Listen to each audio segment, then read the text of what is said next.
नमस्कार साथियों, सिविल लक्ष्य क्लासेज में आपका हार्दिक स्वागत है। मैं सौरभ कुमार गुप्ता।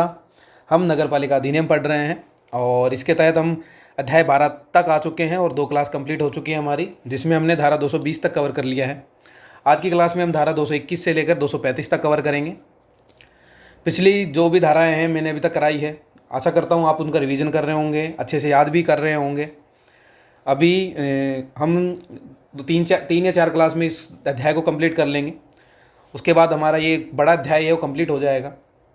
और ये ऐसा अध्याय है जिसमें से अच्छे खासे क्वेश्चन बनते हैं, क्योंकि इसमें जुर्माने वाली धाराएं हैं वो ज़्यादा होती है और इसलिए कंफ्यूजिंग भी ज़्यादा होता है, क्योंकि धाराओं मतलब जो जुर्माने हैं हम उल्टे पुल्टे हो जाते हैं थोड़े बहुत, तो उसकी वजह से थोड़ी प्रॉब्लम क्रिएट होती है। इसलिए इनको अच्छे से बारीकी से याद करने वाले हैं ये, तो इनको याद करने की कोशिश करेंगे। और आगे हमारी जो रणनीति ये है कि हम एक्ट करेंगे, उसके बाद हमारे जो 3 रूल्स हैं उनको ख़त्म करेंगे और उसके बाद हम अपने योजनाओं पे आएंगे और उसके बाद हम कुछ जीएस के नए सब्जेक्ट जो भी मुझसे हो पाएंगे मैं आपको कवर कराने की कोशिश करूँगा, ठीक है। साथ ही इनका कुछ रिवीजन क्लासेज भी मैं डालने का सोच रहा हूँ, तो उस टाइम डाल दी जाएगी आपके लिए। लेकिन आप अपनी पढ़ाई को कंटिन्यू रखें, मेरे एफर्ट्स मैं अपने तरफ से करता रहूँगा। आपको ये जो क्लास के नोट्स है ये कंप्लीट होते हैं आज की क्लास, तो मैं आपको 235 तक के नोट्स आज टेलीग्राम चैनल पे आपको अपलोड कर दूंगा, व्हाट्सएप पे भी अपलोड कर दूंगा। जो वहाँ जुड़े हैं तो वहाँ से कर लेंगे। और साथ ही आप टेलीग्राम चैनल पे अपने साथियों को जोड़ें ताकि उनको नई नई चीज़ें जो कंटेंट है वो वहाँ से मिल सके। यूट्यूब पे भी नए सब्सक्राइबर ऐड होंगे तो थोड़ा एक्स्ट्रा मोटिवेशन मिलता है मुझे उसको करने के लिए। तो ये सब करने की थोड़ा थोड़ा कोशिश करते रहें और साथ में आपका प्यार तो बना हुआ ही है, उसे बनाए रखें। तो चलो आज की क्लास को शुरू करते हैं। सबसे पहली धारा है हमारे 221, ठीक है। 221 धारा क्या कहती है कि परिसर के स्वामी को अन्य व्यक्तियों की भूमि में होकर पाइप लगाने और नाली रखने की शक्ति। ऐसी कुछ धारा में अपने स्टार्टिंग में पढ़ी थी ना कि पड़ोसी की अपन जगह अपने पास ऐसा हो जाता है कि अपन नाली या ले नहीं जा पा रहे हैं, नगर पालिका नाली से कनेक्ट नहीं कर पा रहे हैं अपन डायरेक्टली, तो अपन किसी और की भूमि से या उसके भवन के साइड में होके कैसे भी करके एडजस्टमेंट के माध्यम से अपन नाली को नगर पालिका नाली से कनेक्ट करते हैं। ऐसा कुछ पढ़ा था अपन ने, धारा 205-6 के आसपास है वो, ठीक है। तो उसमें पढ़ा था अपन ने। अब वैसी ही धारा 221 है, लेकिन वो किससे संबंधित है? नाली से। ये किससे संबंधित है? पानी की पाइपलाइन से।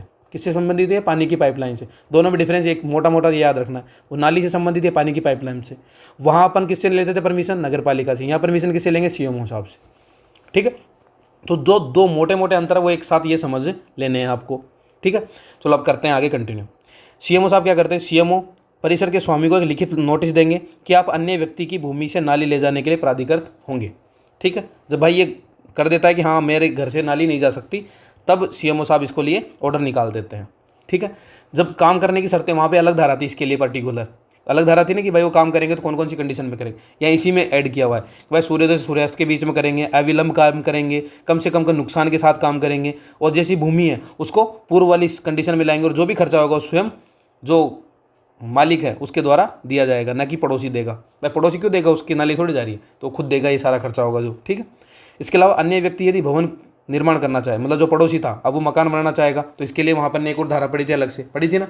लेकिन यहाँ क्या है, अन्य व्यक्ति यदि भवन बनाएगा तो वहाँ पे नगर पालिका से परमिशन लेनी होती थी, लेकिन यहाँ सीएमओ साहब से आपको परमिशन लेनी पड़ेगी। परमिशन लेगा, उसके बाद वो पड़ोसी क्या करेगा? उस नाली को या तो बंद करवा सकता है, हटाने की परमिशन दे सकती है सीएमओ साहब, या उसको मोड़ने की, भाई यहाँ की जगह इधर से ले जाओ, या फिर उसको पूर्व स्थिति में, यानी उसको ऐसे कैसे रहने दो, उसके ऊपर आराम से मकान बना लो, लेकिन वो नाली खराब नहीं होनी चाहिए, वो जो पाइपलाइन हो खराब नहीं होनी चाहिए। इस चीज़ का हमें ध्यान रखना है। तो यही बात मैंने उस टाइम आपको बताई थी, लेकिन 3 अलग अलग धाराओं में पढ़ी थी अपन ने।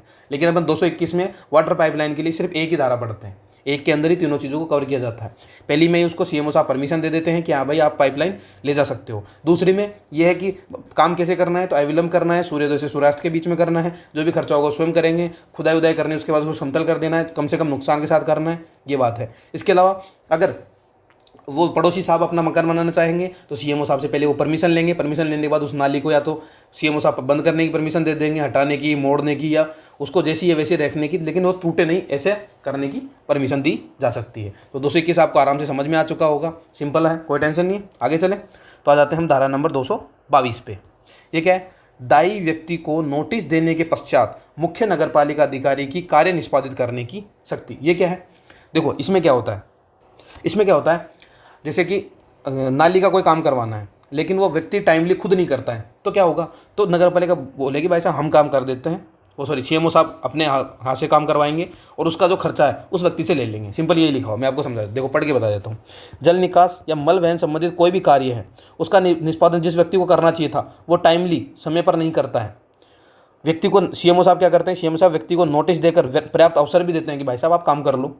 पर अगर वो नहीं करता है तो नगर पालिका के द्वारा वो कार्य करवाया जाता है और जो भी खर्चा आता है वो दायी व्यक्ति के द्वारा बकाया राजस्व के रूप में या बकाया कर के रूप में वसूल लिया जाता है। सिंपल बात है भाई, अगर आप काम नहीं करोगे तो नगर पालिका काम कर देगी, लेकिन उसका खर्चा वो लेगी, साथ के साथ वो 10% एक्स्ट्रा वाला काम है वो यहाँ पर भी अप्लाई रहता है। भाई 10% एक्स्ट्रा प्रशासनिक शुल्क आपसे वसूल किया जाएगा, क्योंकि नगर पालिका खुद को अगर वो काम करना पड़ा आपकी वजह से। ठीक है, तो ये काम वैसे होता है। आगे समझ में, आगे चले या वापस एक बार रिपीट कर देता हूँ आपके लिए। देखो कुछ नहीं, इसमें यह है कि अगर आपको कोई काम नगर पालिका ने बोला है कि आपको यह काम करना है नाली संबंधित, अगर आपने जैसे ढकने के लिए बोल दिया था लेकिन आपने ढका नहीं तो आपने ढक दिया तो ठीक है, नहीं ढका तो सीएमओ साहब आपको एक और मौका देंगे, भाई साहब ढक लो। अगर आप फिर भी नहीं ढकते तो नगर पालिका आएगी, खुद ढक देगी और जो भी खर्चा आएगा वो आपसे लेगी और 10% एक्स्ट्रा लेगी। ठीक है, और कैसे, बकाया राजस्व के रूप में लेगी। बात खत्म, यहाँ ये फिनिश हो जाता है। फिर आता है धारा नंबर 223। ये क्या है, कार्य का अनुज्ञप्तिधारी प्लम्बर द्वारा किया जाना। अनुज्ञप्ति का मतलब होता है लाइसेंस होता है। लाइसेंस आपने अगर हिंदी में प्रशासनिक शब्दावली में पढ़ा होगा लाइसेंस, तो वो लाइसेंस ही है। लाइसेंस यानी अनुज्ञप्ति, एक तरह से आज्ञा प्रदान की जाती है। तो कार्य का लाइसेंस वाले प्लम्बर द्वारा किया जाना है, लाइसेंसधारी जो प्लम्बर है उस वही काम करेगा। तो ये क्या कहता है, नगर पालिका क्या करती है, तकनीकी अनुभव के आधार पर कार्य को प्लम्बर को अनुमति देती है। मतलब कोई जैसे काम होता है, जिस तरह का काम है उस हिसाब से जो टेक्नीशियन एक्सपीरियंस उसका होगा उसके हिसाब से उस प्लम्बर को वो काम सौंप दिया जाता है। सीधी बात है भाई, जैसे एक एक्सपीरियंस होते हैं प्लम्बर, एक बड़े बड़े प्लम्बर भी होते हैं, छोटे मोटे प्लम्बर भी होते हैं। तो जो लाइसेंस वाले प्लम्बर है उनमें से काम के हिसाब से ऐसे प्लम्बर को काम सौंप दिया जाता है। वो ये जिसके पास जितना एक्सपीरियंस है उसको वैसा ही बड़ा काम मिलता है, तो वैसा ही उस हिसाब से नगर पालिका उसे कार्य अलॉट करती है। फिर अगर वो नियमों का उल्लंघन करता है, कोई गलत काम करता है, कोई गलत तरीके से कुछ काम करता है, तो प्लम्बर का लाइसेंस सबसे पहले निलंबित कर दिया जाता है या फिर उसको रद्द कर दिया जाता है, कैंसिल कर देंगे या फिर सस्पेंड कर देते हैं। ठीक है, फिर प्लम्बर को कार्य करने के लिए नियोजित करने का काम किसका होता है, नगर पालिका कार्य करने के लिए नियोजित करती है, उसको लगाती है और कार्य समाप्त होने पर उसको पेमेंट भी नगर पालिका के द्वारा ही किया जाता है। प्लम्बर के कर्तव्य और उसके उत्तरदायी को निर्धारण कौन करता है, तो नगर पालिका के द्वारा ये कार्य किया जाता है। तो नगर पालिका क्या क्या काम करती है, मोटे मोटे देखो वापिस। पहले बात तो जो भी काम होगा भाई, ये बात कार्य की हो रही है सबसे पहले, तो कार्य किसको देंगे, तो लाइसेंस वाले प्लम्बर को देंगे जो कि अनुभवी होगा। ठीक है, पहली बात। दूसरी बात, अगर वो नियमों का उल्लंघन करते हैं तो उसके लाइसेंस को रद्द कर देंगे, उसको निलंबन सस्पेंड कर देंगे। इसको प्लम्बर को कार्य लगाने का काम भी नगर पालिका का होता है, उसका पेमेंट देने का काम भी नगर पालिका का होता है। साथ में उसके रेस्पॉन्सिबिलिटी और उसकी जो कार्य है, रेस्पॉन्सिबिलिटी और कर्तव्य है, उसका निर्धारण भी नगर पालिका के द्वारा ही किया जाता है। भाई आपको ये काम करना है, ये काम नहीं करना है। ठीक है, तो ये समझाया जाता है। फिर आ जाता है पाइपलाइन का कार्य। तो पाइपलाइन कार्य वैसे तो लाइसेंसधारी प्लम्बर के द्वारा ही किया जाना चाहिए, मतलब पाइप का कोई भी संबंधित कार्य है वो करना तो किसी को है, लाइसेंसधारी प्लम्बर को। लेकिन अगर सीएमओ साहब चाहे, लेकिन अगर सीएमओ साहब बोल दे कि छोटा छोटा काम है, इसके लिए लाइसेंस वाले की क्या जरूरत है, नॉर्मल वाले से करवा लेते हैं, अगर वो अनुमति दे देंगे तो ये काम किया जा सकता है। ठीक है, तो कौन देगा अनुमति, सीएमओ साहब। ये इंपॉर्टेंट है, याद रखना। तो क्या पढ़ा अपन ने 223 में, सिंपल ये है कि नाली संबंधित, पाइपलाइन संबंधित कोई भी कार्य है वो लाइसेंस वाले पाइपलाइन संबंधी कोई कार्य है तो लाइसेंस वाले प्लम्बर से करना होगा। वो भी कौन, नगर पालिका कार्य काम को अलॉट करवाएगी, उसके अनुभव के आधार पर अलॉट करेंगी, काम हो जाने के बाद उसको पेमेंट भी करेंगी। प्लम्बर के कर्तव्य दायित्वों का निर्धारण भी नगर पालिका करेगी। अगर वो नियमों का उल्लंघन करता है तो उसके ऊपर उसके जो लाइसेंस है उसको सस्पेंड भी कर सकती है, उसको कैंसिल भी कर सकती है। और जो सीएमओ साहब चाहे तो वो ये कार्य है वो बिना लाइसेंस वाले को भी दे सकता है, यदि उनको लगे कि ये काम तो छोटा मोटा है, इसके लिए बड़े लाइसेंस वाले की जरूरत नहीं है तो। ठीक है, ये काम हो गया 223 में। फिर आ जाते हैं हम धारा नंबर 224 पे। ये क्या कहती है भाई, कतिपय यानी कुछ कार्यों का प्रतिषेध बैन। कुछ कार्यों करने पर आपको बैन लगे हुए हैं। क्या क्या है देखो, ये था, यहाँ तक एक पोर्शन अपना खत्म होता है, यहाँ से एक नया पोर्शन स्टार्ट होता है, थोड़ा देख सकते हैं अपन। मैं आपको समझाता हूँ।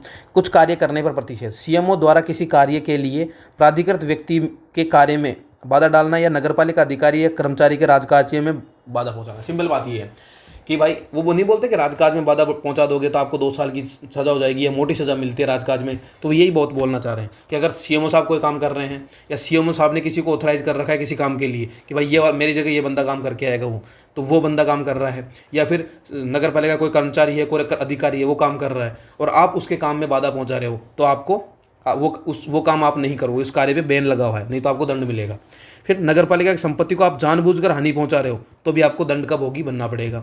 नगर पालिका की नाली, सार्वजनिक मार्ग में कोई मल डाल रहे हो, कोई कचरा डाल रहे हो, कोई अपशिष्ट डाल रहे हो तो भी आपके ऊपर दंड लग सकता है। या फिर आप जल स्रोत है जो भी नगर पालिका के अंदर निहित, वो जल स्रोतों को दूषित कर रहे हो, गंदा कर रहे हो, उनमें नहा रहे हो, अपनी गाय भैंसे नहला रहे हो, वहीं पे पोटे कर रहे हो, तो ये ऐसा गंदगी काम आप नहीं करोगे।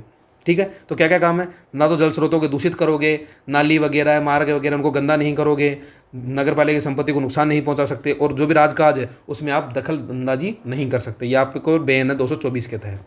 ठीक है, तो ये प्रतिषेध की बात हो जाती है। फिर आता है धारा नंबर 225। ये क्या कहता है, मलवाही संक्रमणों को प्रवर्तन और रखरखाव का सौंपा जाना और मल प्रभारों का बिल बनाना और उनका संग्रहण करना। तो ये क्या है, देखो समझो, मलवाहिनी यानी जो मल वाली नालियाँ हैं उनके संक्रमण, उससे संबंधित जो भी काम है उनको प्रवर्तन, उनको लागू करना, लगाना और उनका रखरखाव, मेंटेनेंस करना। इसके अलावा जैसे कि आपको सीवरेज कनेक्शन लेना होता है तो उसके ऊपर आपको शुल्क देना होता है, प्रभार लेती है सरकार, नगर पालिका, तो वो जो प्रभार है उसके लिए बिल बनाएंगे तभी तो प्रभार लेगी, तो उसको बिल बनाने का और जो बिल बन गया उसके बाद जो पेमेंट है उसको कलेक्ट करने का काम किसका होता है, नगर पालिका का होता है। लेकिन नगर पालिका के पास इतने सारे पहले ही काम होते हैं, तो नगर पालिका क्या करती है, ये कामों को किसको सौंप सकती है, किसी अभिकरण यानी एजेंसी, अभिकरण यानी क्या होता है, किसी एजेंसी को सौंप सकती है, वो भी किससे, राज्य सरकार की परमिशन के बाद ये काम होता है। तो क्या समझ में है 225 में, सीधी बात है कि मल वहन संबंधित कोई भी काम है, कोई बिल बनाना हुआ, उनके सरचार्ज लेना हुआ, प्रभार लेना हुआ, उनको कलेक्ट करना हुआ, ये सारा काम किसी और एजेंसी को सौंप सकती है, लेकिन उससे पहले क्या चाहिए होगा, राज्य सरकार की परमिशन जरूरी हो जाती है। ठीक है, तो यह हमारी धारा 225 हो जाती है। फिर आते हैं हम धारा नंबर 226 पे।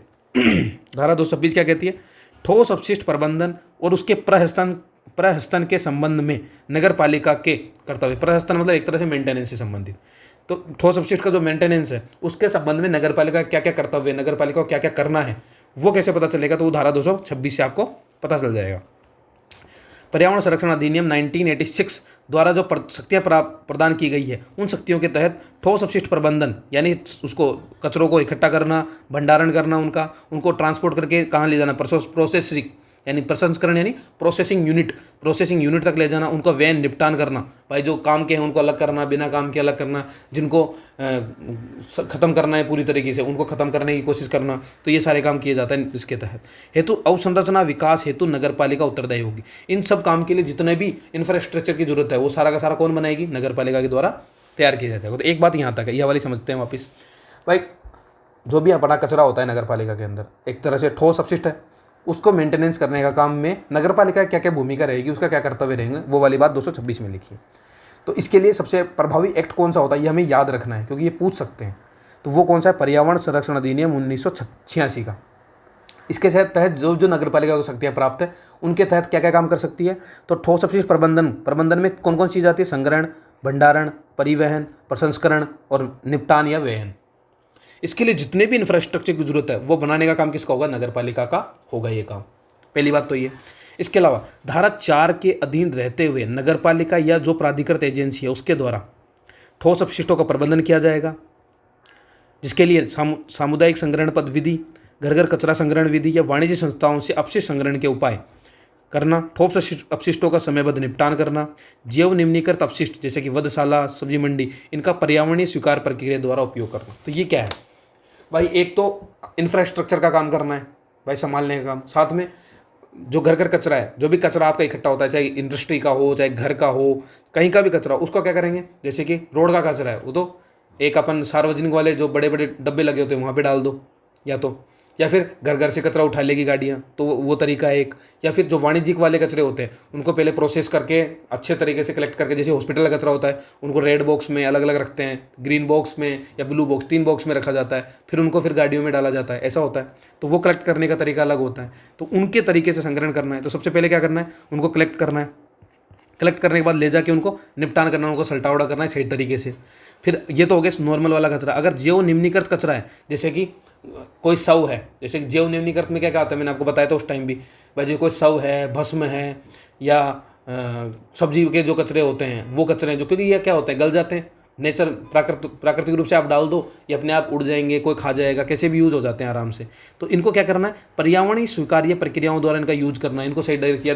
जैसे कि इनका क्या बना सकते हैं, गोबर गैस बन गई इनसे, भाई ऐसी अपशिष्ट वाली गैस बनती है, बायोमास बायोगैस बनती है, वो इनसे बनती है। तो ऐसी गैसें बना सकते हैं, इनका यूज़ अच्छे तरीके से करना है ताकि ये नेचर को अपने को नुकसान ना पहुंचाए। तो ये 226 हमारा खत्म होता है यहाँ पे। तो 226 बहुत इंपॉर्टेंट हो जाता है। वो क्या क्या कहता है, तो ठोस अपशिष्ट का प्रबंधन में नगर पालिका क्या क्या भूमिका रहेगी। तो सबसे पहली भूमिका तो यही है कि पर्यावरण संरक्षण अधिनियम 1986 के तहत आपको इंफ्रास्ट्रक्चर का सारा काम करना है नगर पालिका को। दूसरा, एक तो कचरे को उठाना है, उठाने के लिए या तो आप डब्बे लगा दो हर जगह, वहाँ पे डाल देंगे जनता, या फिर जनता के घर घर से उठा लो, या वाणिज्यिक जो फैक्ट्री वगैरह वहाँ के कचरे को कलेक्ट कर लो आप सही तरीके से।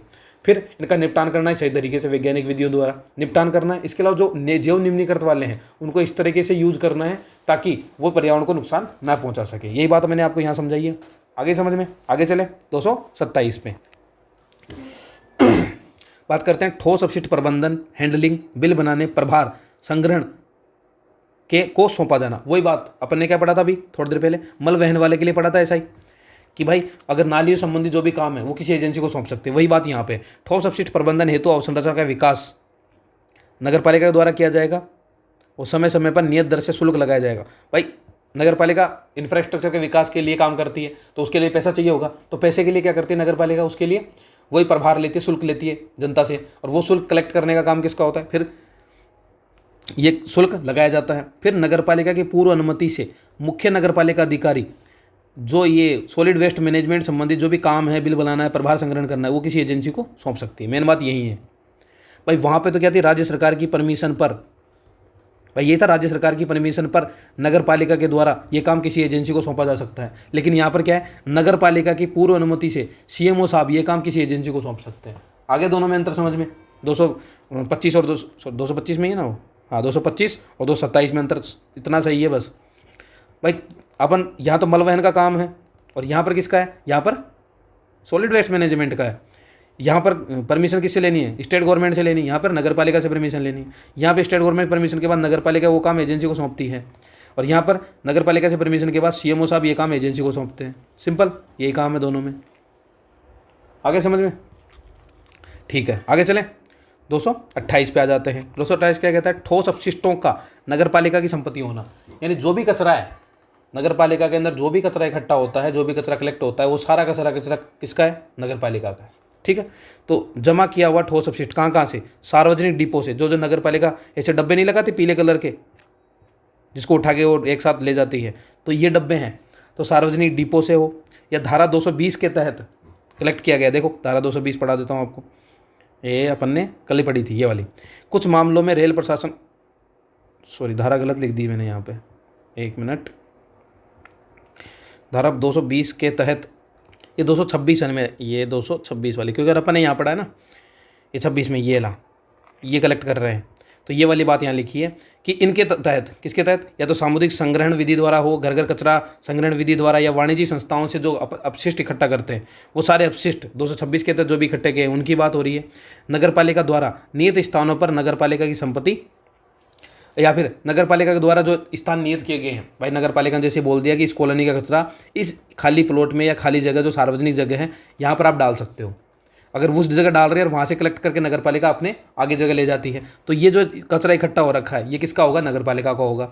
नगर पालिका कर्मचारी या ठेकेदार के द्वारा जो कचरा इकट्ठा किया जा रहा है वो नगर पालिका का होगा, या किसी एजेंसी जो जिसको नगर पालिका ने ऑथराइज किया हुआ है, नगर पालिका द्वारा जो प्राधिकृत एजेंसी है उसके द्वारा जो कचरा इकट्ठा किया जा रहा है वो सारा का सारा कचरा किसका होगा, नगर पालिका। एक तरह से ये मान लो नगर पालिका में जो भी कचरा इकट्ठा होता है वो सारा का सारा नगर पालिका की संपत्ति होता है। लेकिन कौन कौन सा, तो सार्वजनिक डिपो वाला याद रख लो, नाम से अगर याद रखना है। 226 के तहत घर घर कचरा से इकट्ठा हो, या केंद्रीकृत जो डब्बे होते हैं उनके माध्यम से हो, या वाणिज्यिक संस्थाओं का जो कचरा है वो हो, या नगर पालिका के द्वारा कोई जगह फिक्स की हुई है वहाँ कचरा डला हुआ है तो वो कचरा नगर पालिका का होगा। नगर पालिका कचरा कर्मचारी या ठेकेदारों के द्वारा कोई कचरा इकट्ठा किया गया हो, या किसी एजेंसी के थ्रू कोई कचरा इकट्ठा किया हुआ है, सारा का सारा, ये सारा का सारा कचरा नगर पालिका की संपत्ति होगा। और नगर पालिका इन पर उचित प्रकार से व्ययन या निपटान कर सकती है। जो भी कचरा होगा उसको किसी भी तरीके से नगर पालिका यूज ले सकती है, उपयोग कर सकती है, या उनको जला सकती है, किसी भी तरीके से उनका यूज कर सकती है। जैसे सड़क भी बनती है आजकल कचरों से, पार्क बना दिए कचरों से, तो वह कुछ भी कर सकती है नगर पालिका की, पूरी तरह से उस पर 100%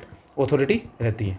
ठीक है, आगे समझ में आ जाते हैं हम 229 पे, 229 पे। ये वाली धारा याद रखना है ना, मैंने आपको बता दिया 220 नहीं है 226 है। ठीक है, इसको मैं चेंज कर दूंगा यहाँ से, कोई प्रॉब्लम नहीं। ठोस अपशिष्टों के निपटान और अंतिम निपटान के लिए स्थान नियत करना, सिंपल है। भाई जो भी सॉलिड वेस्ट मैनेजमेंट करती है तो नगर पालिका क्या करती है, पहले तो कलेक्ट करती है, फिर उनको ले जाती है, ले जाके कहीं एक जगह रखती है और वहाँ पे इनकी प्रोसेसिंग होती है, निपटान किया जाता है इनका, भाई कौन से जलाने के हैं, कौन से रीयूज हो सकते हैं, कौन से क्या करते हैं, तो वो सब इनका काम होता है। तो ये जो जगह है उनको फिक्स करने का काम किसका होता है, नगर पालिका का।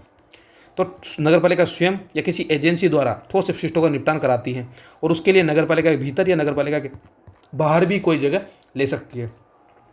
लेकिन यदि इस एक्ट के पूर्व कोई जगह फिक्स नहीं, मान लो वो नगर पालिका नहीं बनी है और वहाँ पर कोई ऐसी जगह फिक्स ही नहीं है, तो क्या होगा, तो अगर ऐसा कुछ है तो उस कंडीशन में विकास योजना और भू उपयोग नियंत्रण से संबंधित अगर राज्य विधि है तो उसके थ्रू कोई जगह फिक्स की जा सकती है, या राज्य सरकार की परमिशन के द्वारा कोई जगह फिक्स किया, या तो कोई लॉ हो ऐसा कोई लॉ है जिसके तहत जगह फिक्स की जा सकती है तो फिक्स की जाएगी। अगर ऐसा नहीं है तो राज्य सरकार की परमिशन ले लेंगे, परमिशन के बाद कोई जगह फिक्स कर दी जाएगी। आगे समझ में, तो कैसे फिक्स करनी है जगह, ठीक है। तो ये तरीका आजमा लिया जाता है। वापस समझा दूँ आपको 229 क्या है। तो जो सॉलिड वेस्ट का जो निपटान करना होता है, जो उनको सल्टावड़ा करना होता है कि हाँ भाई इनको फिनिश करना है किसी भी तरीके से, वो फिनिश करने के लिए एक जगह चाहिए होती है बड़ी जार की, ठीक है। आपने देखी होगी बहुत सारी नगर पालिकाओं बाहर निकल के तो एक बड़ा सा होता है डंप यार्ड बोलते हैं जिसे, तो डंप यार्ड होता है, वहाँ पे से वो चलती रहती है मशीनें, जेसीबी लगी रहती है और वो कचरा आती रहती है, गाड़ियाँ डालती रहती है, ऐसा होता है। तो वो जो डंप यार्ड है उसका जो फिक्स जगह है वो फिक्स कौन करता है, तो नगर पालिका के भीतर या बाहर ऑलरेडी करके रखती है, ठीक है। पर अगर मान लो कोई नई नगर पालिका बनी है और वहाँ पर ऐसी कोई जगह फिक्स नहीं की हुई है, ठीक है, या फिर एक्ट के पहले कोई ऐसी जगह थी जो अभी तक फिक्स की नहीं है उन्होंने, ऐसे रेंडमली चल रही है अभी तक, और अगर फिक्स करनी है तो क्या करना होगा, या तो किसी राज्य विधि के तहत, भाई स्टेट गवर्नमेंट ने कोई लॉ बना रखा है उसके तहत हो जाएगा, या फिर अगर ऐसा कुछ लॉ नहीं है तो फिर स्टेट गवर्नमेंट की हम परमिशन ले लेंगे और उसके बाद उस जगह को फिक्स कर देते हैं, ठीक है। फिर आ जाते हैं 230 पर, क्या है, परिसरों के स्वामियों अधिभोगियों का ठोस अपशिष्टों के उत्पन्न होने के स्रोत पर ही भंडारण करने का कर्तव्य। जैसे मतलब जैसे बड़ी बड़ी सोसाइटियाँ नहीं होती, बड़ी बड़ी सोसाइटियाँ होती है वहाँ पर, या फिर अगर आप तो घर पे भी होता है कि आपको 2 डस्टबिन रखने होते हैं, गीले कचरे के लिए, एक सूखे कचरे के लिए होता है। बड़ी बड़ी जगहों पे भी आजकल वो डंप लगा देते हैं, नीले वाले और ब्लू वाले। नीले ब्लू तो रहते ही, हॉस्पिटल होता है तो रेड वाला और लग जाता है, 3 रहते हैं डंप। तो इन पर क्या करना है, इनमें डालना होता है हमें अलग अलग करके कचरा। तो स्वामी अधिभोगियों क्या कर्तव्य होगा, तो परिसर भवनों की एक तो टाइमली सफाई करनी है नियमित रूप से, और जो आपका कचरा पात्र है उसकी प्रॉपर व्यवस्था होनी चाहिए। भाई 3 तरह है तो 3 तरह के कचरे वहाँ पर, कचरा पात्र वहाँ पर होना चाहिए, कम से कम नॉर्मल वाली जगह है तो 2 तो होने ही चाहिए, नीले और हरे वाले। फिर जीएम निम्नीकृत अपशिष्ट है या गैर निम्नीकृत अपशिष्ट है, घरेलू परिसंकट में अपशिष्ट है या अलग अलग प्रकार के हैं तो उनको अलग अलग बॉक्स में, सीधी बात है, अलग अलग कचरे को अलग अलग तरीके से रखना है, सिंपल बात। व्यवसायिक कूड़ा या घृणोत्पाद कूड़ा या मर्त्य स्व है तो उसको सीएमओ नोटिस द्वारा नियत स्थान पर ही रखा जाएगा, ये इंपॉर्टेंट हो जाता है हमारे इसमें, ठीक है। तो सिंपल 230 क्या कहता है कि भाई जहाँ पर कचरा उत्पन्न हो रहा है ना वहीं का वहीं रख लो, फिर हम उठा के ले जाएंगे। नगर पालिका ये कहना चाहती है इस एक्ट में, भाई तुम अपना कचरा है, घर का कचरा है, एक डब्बे में रख लो, उसको उठा के हम सुबह ले जाएंगे तुम्हारे यहाँ से। तो वही काम करने के लिए बोल रहे हैं कि भाई अपने घर की टाइमली सफाई करो, साफ सुथरा करो, रखो। फिर अपना कचरा पात्र भाई एक है तो एक, 2 है तो 2 की व्यवस्था करो। फिर अलग अलग टाइप के कचरे को अलग अलग डब्बे में ही डालो। फिर अगर ऐसा कोई कचरा है जैसे घृणोत्पाद है, जैव अपशिष्ट है, या कोई शव है, या कोई मृत जानवर का कोई शव है, तो उसका क्या करना है, तो सीएमओ साहब नोटिस द्वारा एक जगह फिक्स की होती है, उस जगह पे आप जाके उसको डंप कर सकते हो, उसे डाल सकते हो, ठीक है। तो ये बात हो जाती है 230 के तहत।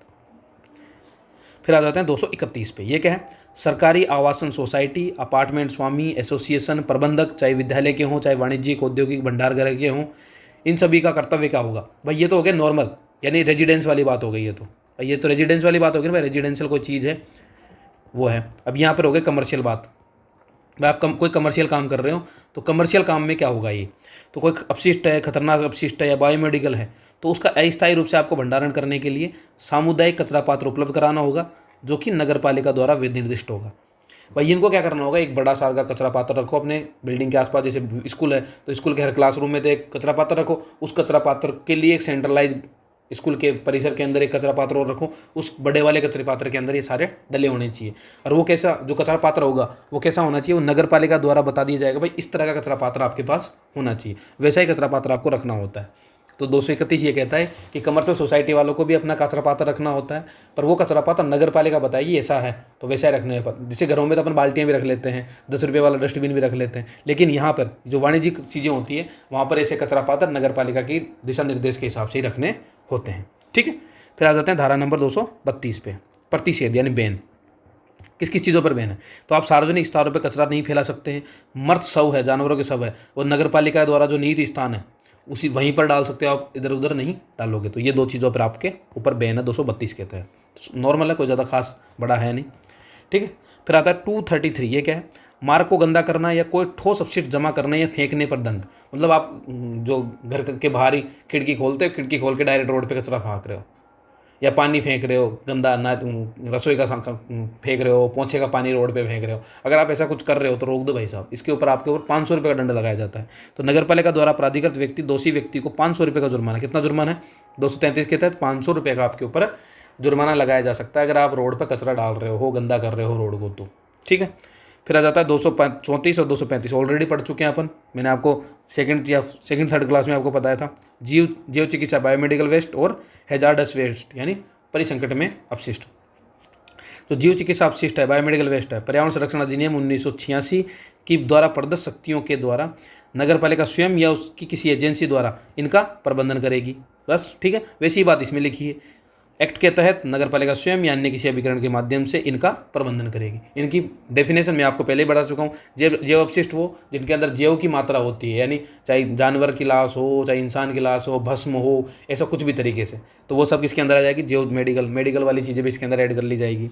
फिर परिसंकट में ऐसा जिससे किसी न किसी इंसान को, जानवरों को डायरेक्टली या इनडायरेक्टली कोई भी हानि हो रही है, ऐसा कोई भी अपशिष्ट होता है उसे परिसंकट में हैजार्डस वेस्ट कहा जाता है, ठीक है। दोनों ईजी है, बस इनका नाम और ध्यान रखना कौन से वाले के अंदर, बस इतना ही पूछते हैं मेनली, 234 और 235, ठीक है। फिर आ जाते हैं 236 पे, ये क्या है?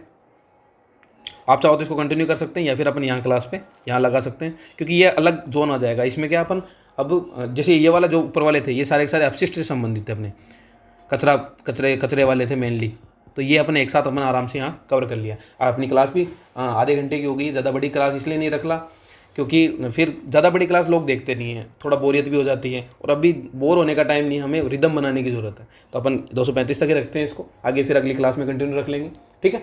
और एक बार क्विक रिवीजन कर देता हूँ मैं, ताकि आपको एक रिकेप हो जाएगा फटाफट से आज जो पढ़ा है अपन ने, ठीक है। तो अपन ने 221 से पढ़ा है, तो यहाँ से ही रिकेप मार देते हैं। देखो, सबसे पहले 221, परिसर के स्वामी अन्य व्यक्ति की भूमि। वही बात कि अगर वहाँ नाली की बात हो रही थी, यहाँ पर वाटर पाइपलाइन की बात हो रही है। वहाँ परमिशन दे रहे थे नगर पालिका, यहाँ दे रहे हैं परमिशन सीएमओ साहब। तो सीएमओ साहब लिखित ऑर्डर से स्वामी को दे देंगे कि हाँ भाई आप पाइपलाइन ले जा सकते हो। काम कब करोगे? तो सूर्योदय से सूर्यास्त, अविलंब कार्य, कम से कम नुकसान के साथ पूर्व स्थिति में लाना है। खर्चा जो स्वामी है वो देगा। अगर उसको भवन बना रहा होगा बेचारे को, तो क्या करोगा? तो सीएमओ साहब उसे परमिशन दे देंगे कि हाँ भाई नाली को साइड में कर लो, बंद कर दो, उसका रास्ता चेंज कर दो, या फिर उसको रहने दो, बस उसको तोड़ना मत, ऐसा कुछ कर दो। तो लिखित नोटिस के द्वारा उसको ऐसा करने को बोल सकते हैं। फिर 222 में क्या है?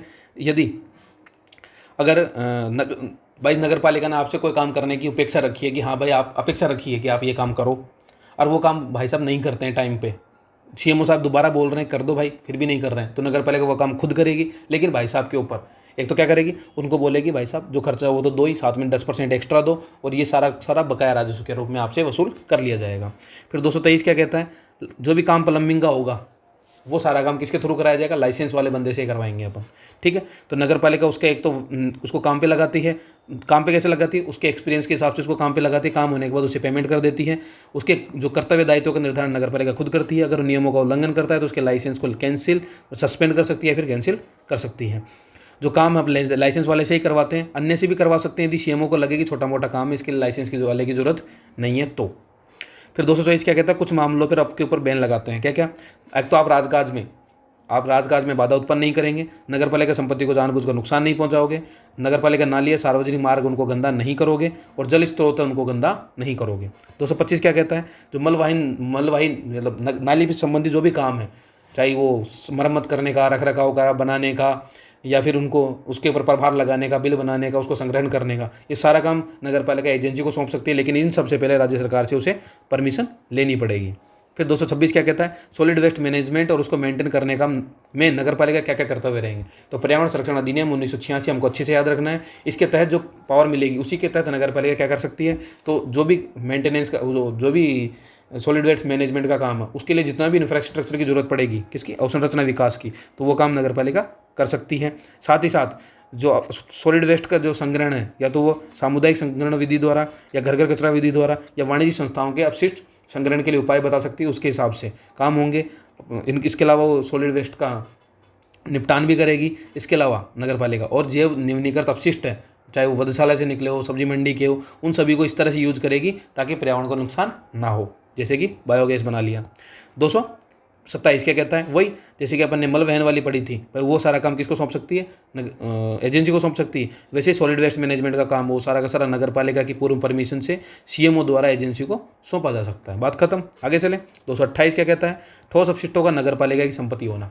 ये क्या है, तो जो कचरा सार्वजनिक डिपो से प्राप्त होता है, 226 धारा के तहत जो भी 3 मेथड थे उनके द्वारा प्राप्त हो रहा है, या नगर पालिका द्वारा जो नियत स्थान है वहाँ पर जो कचरा मिला है वो नगर पालिका कर्मचारी द्वारा या ठेकेदारों द्वारा उठाया गया कचरा, या नगर पालिका द्वारा प्राधिकृत जो एजेंसी है उसके द्वारा उठाया गया कचरा है, वो सारा का सारा नगर पालिका की संपत्ति होगा। नगर पालिका अपने तरीके से उचित तरीके से उनका निपटान कर सकेगी। ठीक है, फिर आ जाता है 229। ये क्या कहता है, सॉलिड वेस्ट का निपटान और अंतिम निपटान के लिए स्थान नियत करना। तो ये नगर पालिका स्वयं या किसी एजेंसी के द्वारा निपटान करवाती है, और वो नगर पालिका के भीतर या बाहर स्थान फिक्स कर सकती है। लेकिन स्थान अगर ऑलरेडी फिक्स नहीं किया हुआ है तो क्या होगा, तो विकास योजना या भू उपयोग नियंत्रण संबंधी जो राज्य सरकार की विधि है उसके तहत किया जाएगा, या फिर राज्य सरकार की परमिशन लेनी पड़ेगी आपको। 230 क्या कहता है, तो स्वामी जो मतलब रेजिडेंशियल जो लोग रहते हैं उनके क्या क्या कर्तव्य रहते हैं, तो घरों की सफाई टाइम टाइम पे करो, कचरा पात्र सही ढंग से रखो, और जो अलग अलग टाइप के कचरे हैं उनको अलग अलग डब्बों में डालो। और अगर ऐसा कोई व्यवसायिक कचरा है, गणोत्पाद कचरा है, या कोई मर्द जानवर का शव है, तो वो कहाँ डालना है, तो सीएमओ के नोटिस के द्वारा जो जगह फिक्स की जाएगी उस जगह पर आपको ये सब डालना होता है। 231 क्या कहता है, तो जो कमर्शियल यूज वाले जो लोग होते हैं, जो प्रबंधक होते हैं, उनके क्या कर्तव्य रहते हैं, तो जो भी कचरा है उनका स्थायी भंडारण करना होता है इनको, और वो सामुदायिक कचरा पात्र रखना होता है आपको, एक बड़ा कचरा।